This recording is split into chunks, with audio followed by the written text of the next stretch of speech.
Hey everyone, welcome back to my channel. Today I wanted to talk about the new movie, Superman. If you end up enjoying this video, please consider liking and subscribing. That way maybe one day I can be wealthy enough to afford a pair of glasses that cause people to not recognize me. These are not even close, but they're the best I have, so get over it. Guys, we are nearly at 300 subscribers, so I just wanted to give a quick shout out to all of you. Thank you so much for watching my content and finding it entertaining. So I'm very thankful for each and every one of you, and I'm super excited to see what happens in the future. This rendition of Superman is directed by James Gunn, who at this point is a household name, but in case you don't know who he is, he directed the Guardians of the Galaxy trilogy and movies like The Suicide Squad. So without further ado, let's get into the 6 things that make a movie great. 1. The plot. Before I talk about the plot of this movie, I just want to say I've heard a lot of people talking about, oh, they made Superman woke, I won't go see this movie. And while I will say there's part of the plot that could be considered social commentary, other than that, this movie was just a movie. So I don't think that you shouldn't go see it because you're worried about it being woke, because in my opinion it wasn't. I will say, however, that I don't think that plot made a very strong story for this movie to follow. Basically, we dive right into the action where Superman is fighting a robot,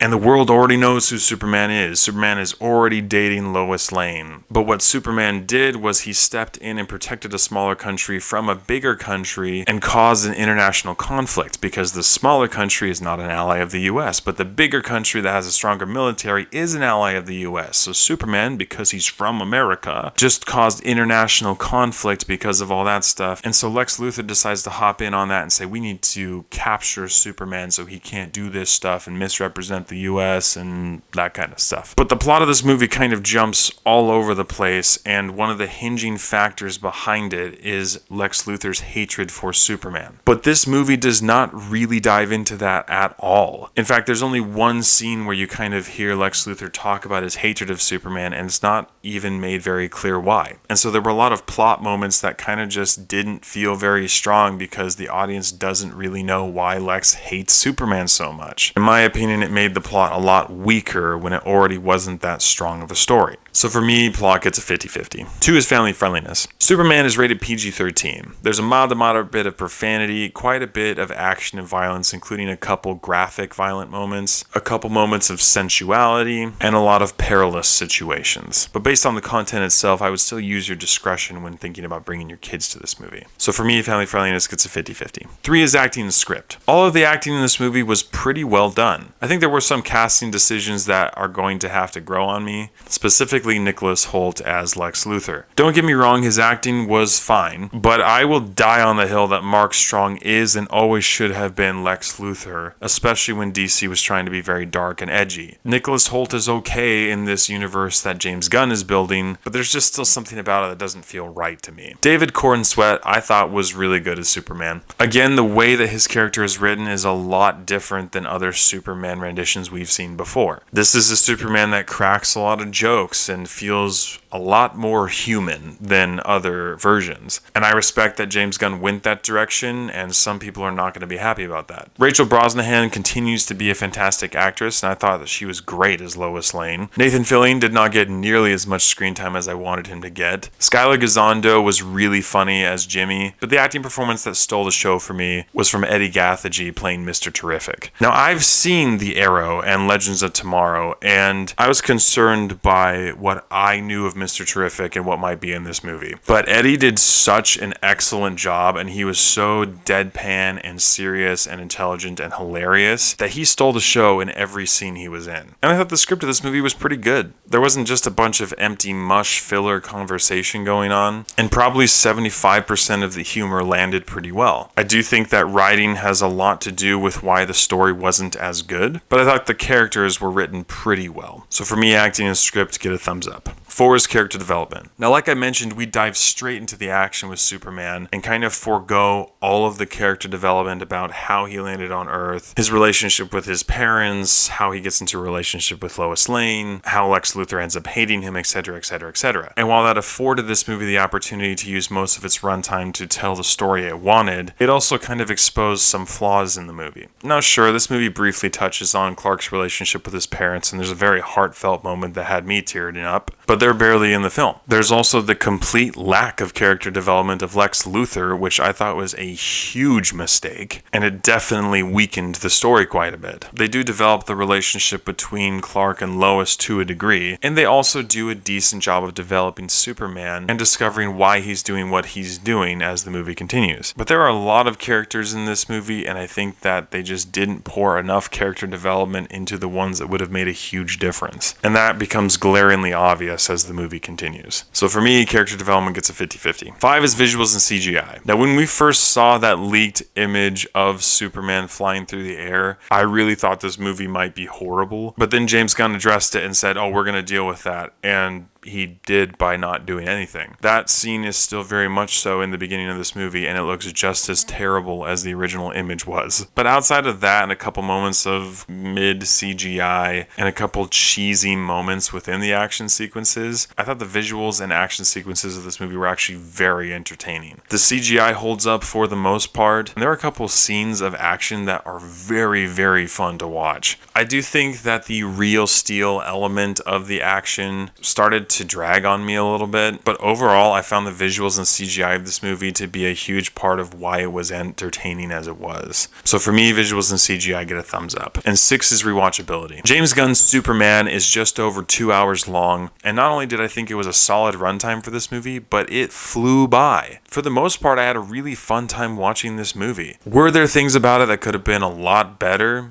Absolutely. But as far as entertainment value goes, I thought it was a pretty fun movie to watch. So for me, rewatchability gets a thumbs up. With all these areas considered, I have to give James Gunn's Superman a 6.5 out of 10. This movie had quite a few flaws, including a huge gap in character development that was pretty integral to the story being as solid as it could have been. And the story itself overall was pretty weak. But a lot of the humor landed, the characters were fun and interesting, the action scenes were very fun and entertaining to watch, and this movie served as a somewhat decent introduction to what presumably will be one of the main characters in James Gunn's DCU. It's enough to make me excited to see what he's going to continue doing down the road, and that's more than I can say about most movies I've seen recently. There are 2 post-credit sequences in this movie, neither one of them are very important, but you can stick around if you want to. And with all that in mind, I would say that if you want to go watch James Gunn's Superman in theaters, you may feel it in your wallet, but I think you might have a decent time. Thank you so much for watching. If you've seen James Gunn's Superman, please let me know what you thought about it in the comments below. As always, I appreciate your love and support, and I'll catch you guys and gals